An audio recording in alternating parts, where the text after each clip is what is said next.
good morning, good afternoon, and good evening. This is Anne Phey, Leadership Coach, and I'm here with you 365 Paid Forward with the Life Coach University. I'm the founder of Leadership Coaching School, and I'm really delighted that you're spending your Saturday evening with me, or morning or afternoon. So today we're going to talk about self-belief. Well, the reason why I've chosen this topic was because of the discussion that we had yesterday over trust.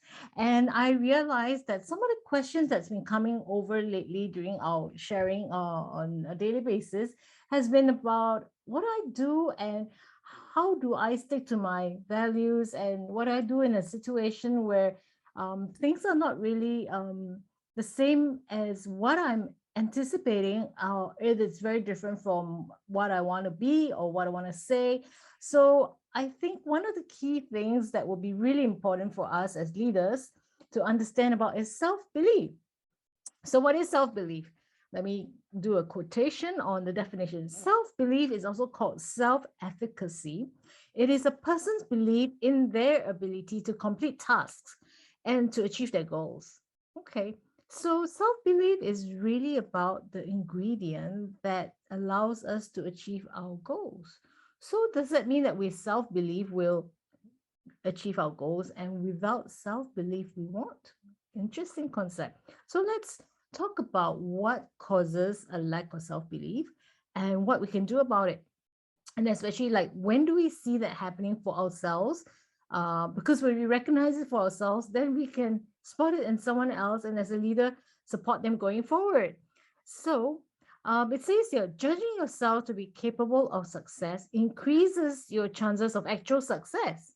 And on the opposite side, judging yourself as not capable of success reduces the chance of success. So it is true. If we have a strong self-belief, we will get there. Now, the thing is, self-belief is a reflection of how good we are. We think, on ourselves on various gradients. Of course, the self-belief could be across whether we can get this done. It could be over our career, it could be about family, it could be over sports. So the self-belief would be in different shades and gradients depending on what we're looking at. So today we're going to focus a little bit on what are some of these self-beliefs. When you hear these terms that I do, I don't, right? So some of these beliefs on I do, I don't, it could be cultural, right? So for example, if let's say we came from a culture where say this is not something that girls should do. So kind of like referencing the topic that we had the other day about women in male dominated industries, because some industries are more predominantly done by male, and maybe we grew up believing that that's for male and that's not for me. And if that's the case, we have this self-belief and we won't be able to achieve well, because until we say that, yes, I can do it, I do versus I don't, right? Now, the second thing that we see that happens when you don't have the real self-belief is when I say I can't. So there's this limiting belief that I can't just means that it's about my self-worth and my ability. So I can't because I haven't got the training, or I don't have the expertise, or I don't have the confidence, or I can't bring myself to do it. So the can't, it's a self-belief that we can't. But if we say that we can and firmly believe it, then it does bring us forward to have the confidence that we, right? And the third telling sign is I should or I shouldn't. So should or shouldn't is a judgment. It's a self-judgment that we put on ourselves and say, I shouldn't have done that. Or maybe, I shouldn't be promoted because somebody else is more worth it. Oh, I shouldn't say that. I shouldn't do this because somebody else will be affected, or I will put myself out in the limelight. What if I get shamed? What if I don't do well and it's going to look really bad for me? So the should or shouldn't are also very common, right? So the moment you hear, I can or I can't, I do or I don't, I should or I shouldn't, these are all the telltale signs of a self-belief issue. So if you're a coach out there or you're a leader out there, watch out for these terms, because this is where you can go and find out what is really in the psyche of the person. What are they thinking? What are they feeling? So I'm going to bring up some experiences of where do these self-beliefs come from and how it actually goes from our experiences into our real life. Okay, one of it is unhappiness when we are growing up. So for me, as I grew up, I had a mom that believed that in humility, so which means that you never say that you are good or your children are good. So my children are always worse than your children. So whenever we go for outings, family visits to our relatives or friends, or even um, her colleagues gathering, sometimes children are there and say, oh, my daughter's like the worst. Oh, she doesn't study. She plays all the time. Oh, your daughter is the best. Wow, she's studying so hard. She really makes the grade. And as a child, I listened to that. Can you imagine the self-worth? It's kind of like, right. So many of us, especially in Asian homes, in the more traditional sense, where there is this kind of value of being humble, don't boast about yourself. But the children grow up with this self-worth issue, thinking that we're always worse than somebody else. And this comparison makes for a very negative self-belief, doesn't it? It's like, oh, I'm never as good as my cousin because she she went she started her music school at the age of 16. So she's a great entrepreneur, but I am still studying and I'm still sucking my mom's money. Well, thank God I did my own masters. I paid for my own masters. So, well, there's no comparison because each child, each person, each employee, each teammate chooses their own course. Sometimes you may be slow, but then you're steady, right? So there's never a comparison. So if you have experienced that, please just know that that was in the past. It was how somebody saw you. Let's look at ourselves and say, hey, we are good. We're good enough for ourselves because we choose the path that we want and we are more than capable in what we choose. So that's the first instance. The second instance where it happens is about negative peers. Have you seen that? Like people who are constantly negative. Oh, the company is not doing well. Oh, soon they're gonna tell us to go. There's gonna be retrenchment. And like if you don't hit it, you just we just wait. We're ducks in a row waiting to be shot. You're the next one. It's like this kind of negativity is not good. I mean, sometimes there's an element of truth because we do go through companies where there are resource exercises and things. But that negativity is not going to help us, and it just makes us feel like we don't have control over our destiny, right? But we can do something as a leader or an employee. We can work on the company performance. We can work on the team performance. We can see what we can do to turn things around. So the negative sentiments would then build, and therefore it leads to a lack of self-belief that we can turn around. So this COVID in particular, a lot of business were affected, but yet at the same time, there were businesses who reinvented themselves. They started going online. They started looking at alternative ways of going to market. They changed their portfolio. I mean, there's this guy that I was talking to. He used to run an e-commerce for children's diaper, and when they switched the products, the factory changed from making diapers to face masks because it was more lucrative. He almost went out of business. So what could he do? He reinvented himself. He started selling e-commerce courses to teach you how to go online, right? So we can reinvent, and that comes from a self-belief that we can change and modify and turn around the business, right? So this is really about our ability to bounce back. So there is the element of resiliency or resilience, sorry about that word, but it is a way to catch our own self-belief and confidence. right? Of course, granted, there are a lot of other factors that go into the turnaround, but it's important to distance ourselves from our negative thought and distance ourselves from negative peers, or we just convince them to change their mind, right? So now the third thing is traumatic experiences. Now, this is not something that you can see very obviously from your colleagues on what's happened in their lives. But we can know some telltale signs. So of course we know that there are the five big things that are what we call the huge impact events in someone's life, right? So one of it is illnesses, right? Another one is death in the family. Another one is divorce. Another one is career disruption. And the fifth one is personal relationship. For example, like children, change of lifestyle, like having children and moving countries, so drastic changes. So if we see that someone has experienced one of these areas, it most likely would have had an impact on them, right? And it's very important for us to check in if that has affected the self-belief.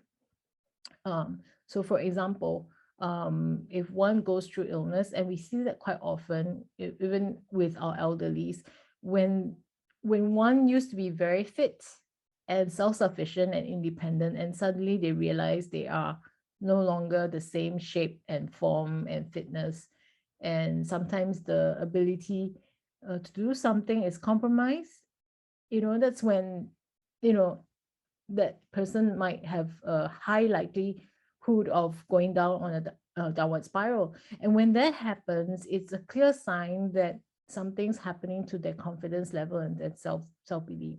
So when you see someone going through this, reach out, because this is when we need to give them a boost so that they feel more positive and they can look at the lighter side of things and move ahead. Of course, it also deals with coaching, counseling, and other support system. But just be aware, because a lot of us as coaches or leaders, we see this happening, and it does have a strong impact on a person. Yeah. And these experiences could make them feel unworthy, even if they have been the most confident person before.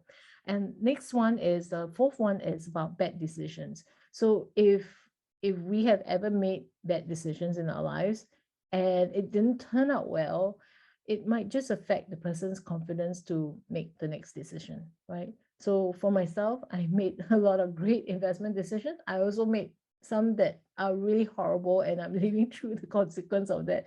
And it makes me really scared to make the next decision.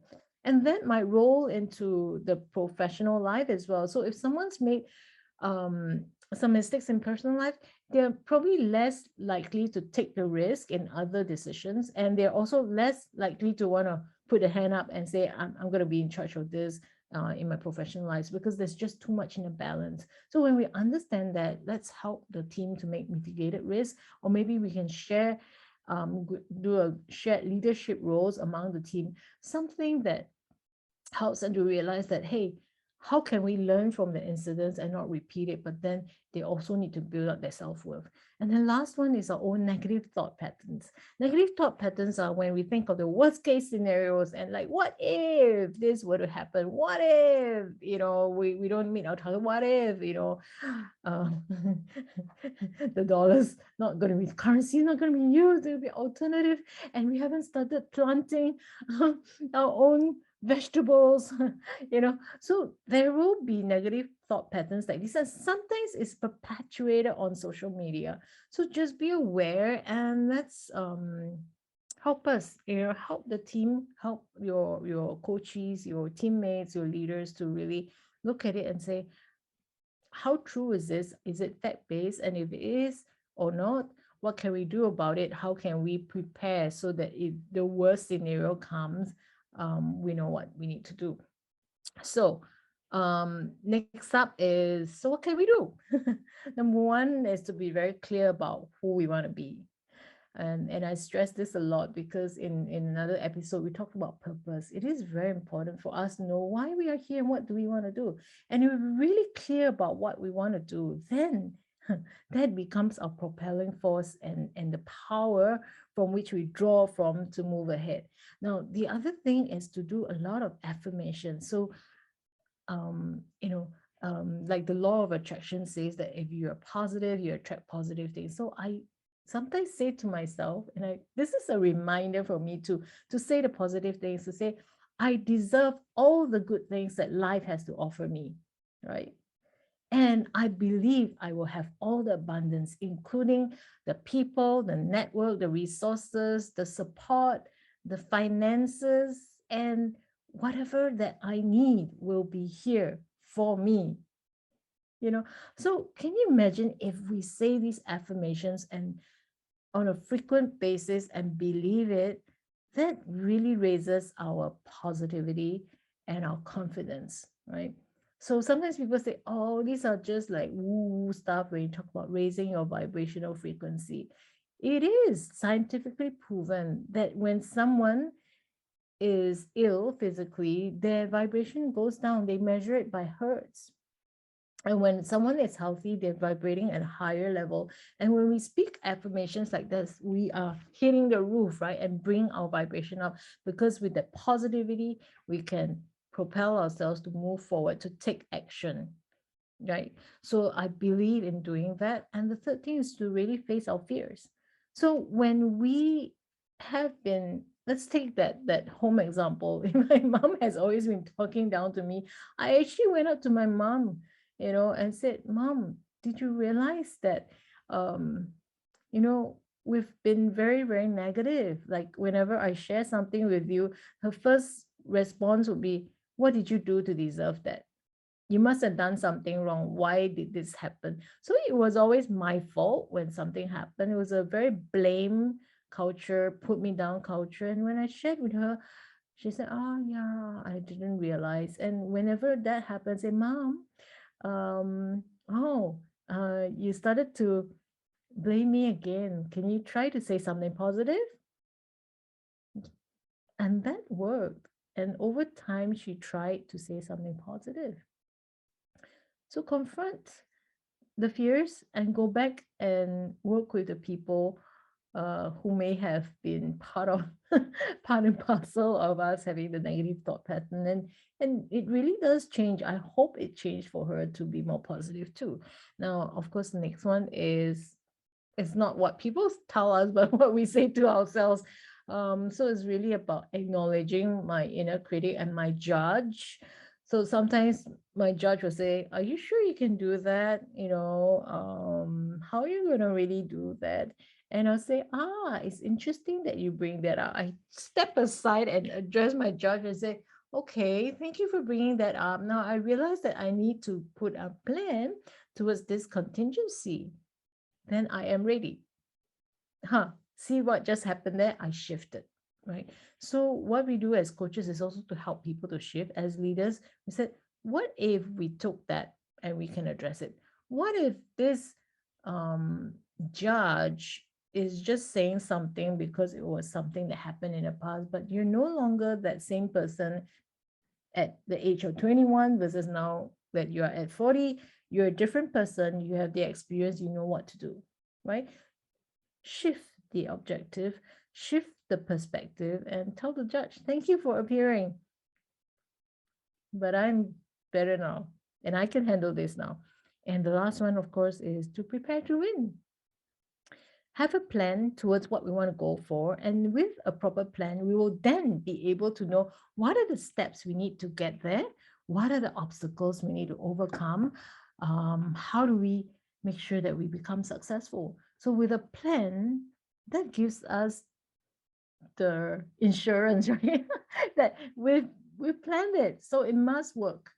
And plus the self-confidence, affirmation, and being able to say to our face that I am capable. I'm no longer that same person that made the mistakes. I've learned from it.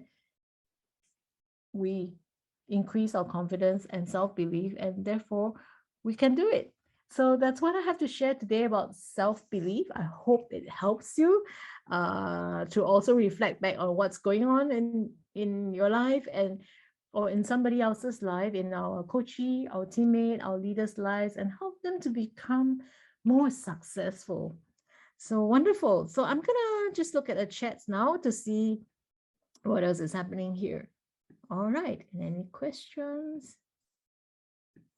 Okay. Question is, so is self-belief really about confidence, and that if we have the confidence that we can definitely get to where we want to be? Yes. So self-belief is a belief that we can do it. It is a belief that we are able to achieve the goals. So it definitely is related to self-confidence.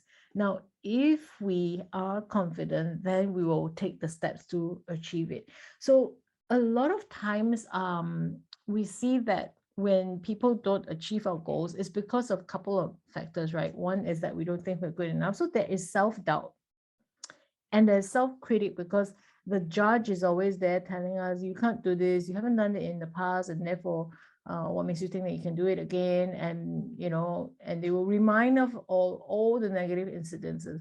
So what I like to do is, like, imagine that you have two sides of the brain.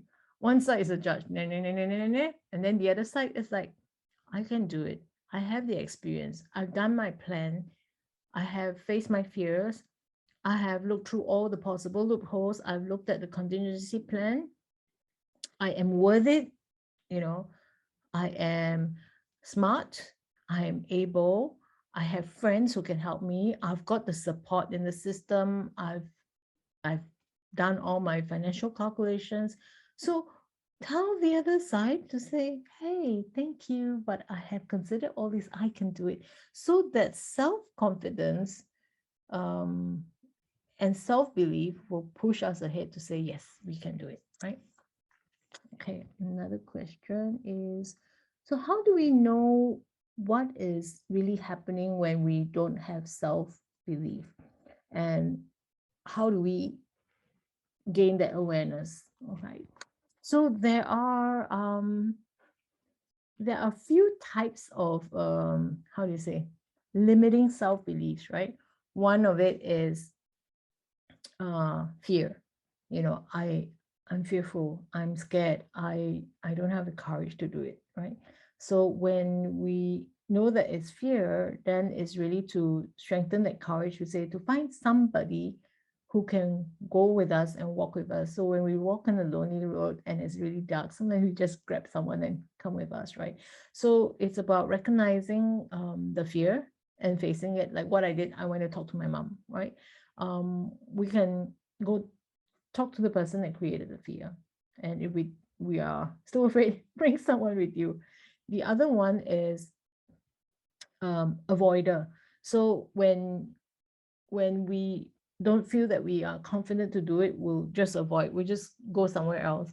And this happened to me, like when I had an opportunity to be promoted, I ran away. um, because I had a past experience where people were jealous and I was beaten, and that caused an unconscious fear. And so therefore I would run away and not want to be number one. I'm okay with number two, because if I'm number one, I get the attention, I get the visibility, I'll be whacked, I'll be like beaten out. So there was that fear there, but there's also the avoidance. So if we know that we are avoiding something, either we're not speaking up or we're taking a detour, that is another sign that it is about our um, self-worth, that we need to face up to. Like, why wouldn't you be number one? Why couldn't you be successful when you're promoted? Why couldn't you be the one and only and the best choice candidate for that role? So there's work to be done there. Another one would be the victim. So the victim is someone to say, oh, it's never me. Oh, I'm always like being the one that's bullied. I'm always the one that takes the shorter end of the stick. I'm always the one that's not worthy. And So the victim is another voice that comes out to say that I'm not worth it because I'm always played down, right? And someone's always the bully, someone's always doing better, and then you go into that downward spiral. So recognize that and say to your victim, say, you're no longer a victim, right? You can stand up for yourself now. That was in the past, and you learn from it. Have your voice, have your courage, and step up. Hmm? There are a lot of other self-limiting beliefs. Another one would be hypervigilant, which is like someone who is always very skittish and it's like, oh, there's danger around the corner. Let's it's gonna be dangerous. Don't go there. Oh, that will be too difficult. Don't go there. They're always alert to the negative things, and they tend to be the ones who are like very, very critical. It's like always pointing out all the errors and problems. And when you see someone or yourself having that repeat pattern, it is really about, hey, it's okay. You can relax and you can take it slowly. You don't really have to be so alert. You're no longer in a danger zone. You have a team that is working with you, and hopefully we are one of the supportive bosses. We're here with you um, to make sure that these are all mitigated. Right. So there are a lot of different profiles. Not sure if I have time to cover them tonight. So maybe that could be a topic for another day. Yeah. Um, so recently, I'm also working on a how do you say, another assessment. You guys know I love assessments. So this assessment actually looks at some of our what they call the saboteurs, which they are looking at those that are handling the uh, limiting belief system, and there are ways and how we can do it. Yeah. Okay. Another question. Um, how do we stay calm in the midst of all these self-limiting beliefs? It must be really difficult to have to work through all these negative thoughts all the time. Yeah. Um, Thank you for that. It is important that we recognize that all of us have some aspects of this, right? So even if I've seen those who are like super high career achievers, but they might have the self-limiting beliefs in the family lives where they feel that they're not adequate enough to take care of the children and the family needs, right? It could be on different sides of the life and skills wise. So we all have elements of this, and it's okay to acknowledge it. Well, it's not like it's so super depressing, but because if it is depressing, then we really do need to shout out for help. But it is really about understanding what's happening, having the awareness so that we can do something about it. We all have different aspects of this. And it's not about us going out, hey, you're having this self-limiting belief, or hey, you don't have confidence, but it's more like coming with an open mind and noticing if something is going on in someone's mind or behavior or even with ourselves, and to just gently notice and support the person to say, hey, I noticed that you seem to have some doubts over this. Do you want to talk about it? What's really going on? Let the person share and then say, hey, what could we do to help you to go through it? And we could share our own experiences. For example, I share my affirmations, and if you guys like it, I can actually share a lot more of these positive affirmations that help us to build ourselves up, because sometimes we don't have a community of people with positive vibes. And if we can build a community that really gets there.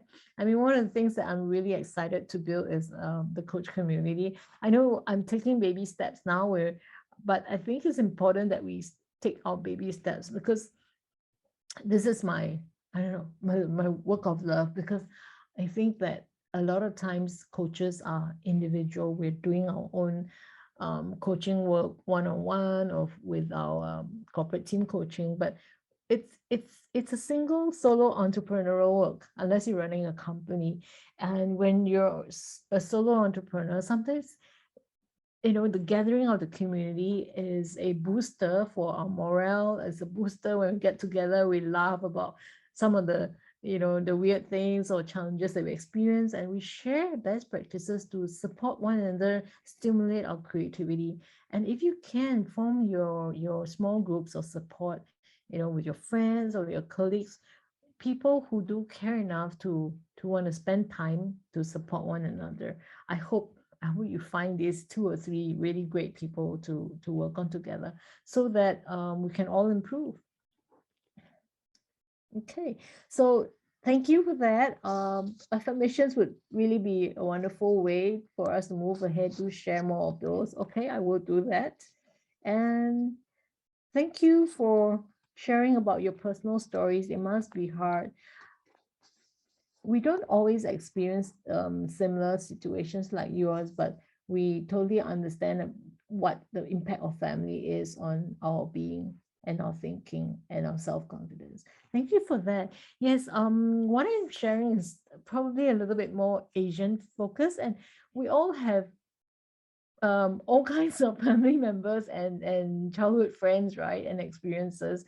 We all come from a diverse background, so please share what you're going through as well, because we can learn from your experience and how you overcome them, or we can also be able to support you, because definitely different cultures have different mindset and different way of approaching the problems.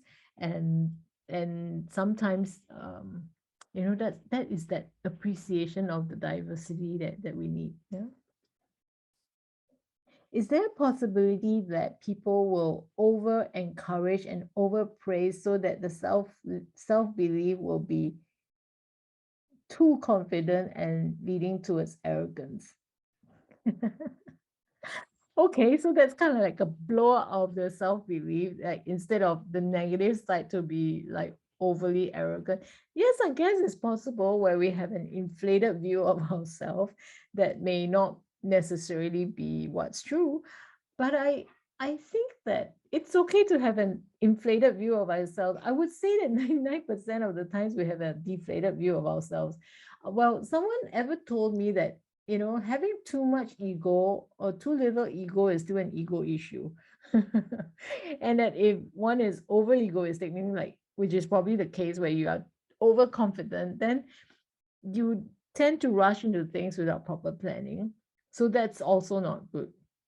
And you tend to be too confident and therefore not consider others' feelings. You don't consult and share and work on the issues together, and maybe you might go ahead and there might be some situations that it may not succeed. Those things can happen too. So I think you raise a very good point. It's all about balance and having positivity, right? So, and being over optimistic, I think is better than under optimistic. Then we just need to work on not being too arrogant and being respectful of others. I think what is really good is to have a true view of ourselves and to focus on our potential. Yeah. Does anybody else have other things to add? I'll be happy to hear your view. So, all right. I think that's all the questions that we have for tonight. So thank you again for joining in. So we are here with 365 Pay It Forward with Life Coach University. If you found any of this really exciting, please tune in again and pay it forward, help somebody else in need, and maybe share about how you can help someone else be more confident. So I'm Anne Phey, leadership coach, and I'll see you guys tomorrow. Thanks for tuning in.